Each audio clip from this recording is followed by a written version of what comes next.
Hello, അപ്പോൾ ഇന്ന് നമ്മുടെ ഗാർഡൻ്റെ കുറച്ച് വിശേഷങ്ങളാണ് കേട്ടോ പറയാനുള്ളത്. അത്യാവശ്യം പൂവൊക്കെ ആയിട്ട് കുറച്ച് ഭംഗിയിലാണ് ഇപ്പോൾ നമ്മുടെ ഗാർഡനുള്ളത് കേട്ടോ. കാരണം വേറെ ഒന്നുമില്ല, കാണുന്ന സൈഡിൽ നമ്മൾ കുറച്ച് പൂക്കളുള്ള ചെടികൾ വെച്ചു എന്ന് മാത്രമേ ഉള്ളൂ കേട്ടോ. അപ്പോൾ ചില ചെടികളൊക്കെ അങ്ങോട്ടും ഇങ്ങോട്ടും മാറ്റി വെക്കാനൊക്കെ ഉണ്ട്. അതുപോലെ തന്നെ ജമന്തിയിൽ വെള്ള ജമന്തിയും അതുപോലെ തന്നെ മഞ്ഞ ജമന്തി ഉണ്ടായിട്ടുണ്ട് കേട്ടോ. പിന്നെ വയലറ്റ് പൂവിൻ്റെ കറക്റ്റ് പേരൊന്നും എനിക്കറിയില്ല. എന്തായാലും അത് അത്യാവശ്യം നന്നായിട്ട് തന്നെ വളരുന്നുണ്ട്. പക്ഷേ ഇവരാരുമല്ല ഇന്നത്തെ താരം, ഇവനാണ്. ഇത് കാണുമ്പോൾ നിങ്ങൾ വിചാരിക്കുന്നത് എന്താ ഒരു നോർമൽ ചെമ്പരത്തി അല്ലേ എന്ന്. പക്ഷേ ഇത് നോർമൽ ചെമ്പരത്തി അല്ല, വേറൊരു ടൈപ്പാണ് കേട്ടോ.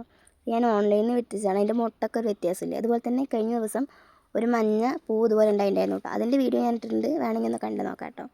അതുപോലെ തന്നെ ഇതൊക്കെ നമ്മുടെ ഗാർഡൻ്റെ ചെറിയ ചെറിയ ഭാഗങ്ങളാണ്. അത്യാവശ്യം അലമ്പായിട്ടാണ് കേട്ടോ കിടക്കുന്നത്. വെള്ളം ഒക്കെ വറ്റിയിട്ടുണ്ട്. അപ്പോൾ അതിലൊക്കെ കുറച്ച് വെള്ളം നനയ്ക്കണം. ഇതാണ് നമ്മുടെ 10 മണീൻ്റെ അവസ്ഥ. അത്യാവശ്യം വാടി നല്ലോണം പൂവാറായിട്ടുണ്ട്. അതൊക്കെ കുറച്ച് വൃത്തിയാക്കണം എന്ന് വിചാരിക്കുന്നുണ്ട്. ഇന്ന് നടക്കുമെന്ന് അറിയില്ല. എന്തായാലും അതൊക്കെ എന്തെങ്കിലുമൊക്കെ ചെയ്യണം.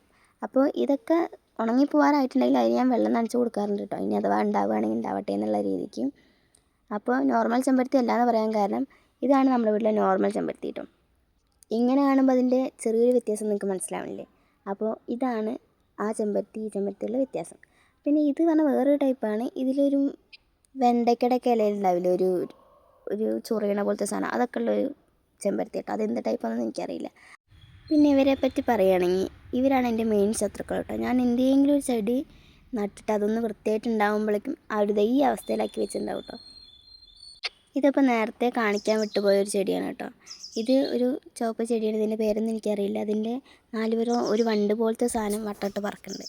പിന്നെ ഞാൻ കുറച്ച് മുന്നേ പറഞ്ഞില്ലേ കുറച്ച് കോഴിക്കുഞ്ഞുങ്ങളുടെ കാര്യം, അവർ ആക്കി വെച്ചതാണ് ഈ ചെടികളൊക്കെ ഇങ്ങനെ. ഏതെങ്കിലും ചെടി അത്യാവശ്യം നന്നായിട്ട് വരുന്നത് അവരുടെ കണ്ണ് പെട്ടിട്ടുണ്ടെങ്കിൽ ആ ചെടീൻ്റെ കാര്യം കഴിഞ്ഞു എന്ന് വിചാരിച്ചാൽ മതി കേട്ടോ. പിന്നെ ഇപ്പോൾ വേനൽക്കാലമായതുകൊണ്ട് എന്തെങ്കിലും ആവട്ടെ മഴക്കാലത്തൊന്നും കൂടി സെറ്റാക്കാമെന്ന് വിചാരിച്ചിട്ടാണ് ഞാൻ ഇരിക്കുന്നത്. അപ്പോൾ എല്ലാ ചെടിയിലും വെള്ളമൊക്കെ നനച്ച് കൊടുക്കുന്നുണ്ട്. അപ്പോൾ ഉണ്ടാവട്ടെ, നമുക്ക് എല്ലാം സെറ്റാക്കാമെന്ന് ഞാൻ വിചാരിക്കുന്നത് കേട്ടോ. അപ്പോൾ ഇത് റോഡ് സൈഡിലുള്ള ചെടിയാണ് കേട്ടോ. ഇതിൽ അത്യാവശ്യം നന്നായിട്ട് തന്നെ ഉണ്ടാവുന്നുണ്ട്. വെള്ളത്തിൻ്റെ ഒന്നും ആവശ്യമില്ല, വെള്ളം കിട്ടാത്തതുകൊണ്ടാണ്, അത് വേറൊരു കാര്യം. പിന്നെ 2 ആഴ്ചത്തേക്കുള്ള വെള്ളമൊക്കെ ഞാൻ ഒരുമിച്ച് തന്നെ ഒഴിച്ചു കൊടുക്കും കേട്ടോ.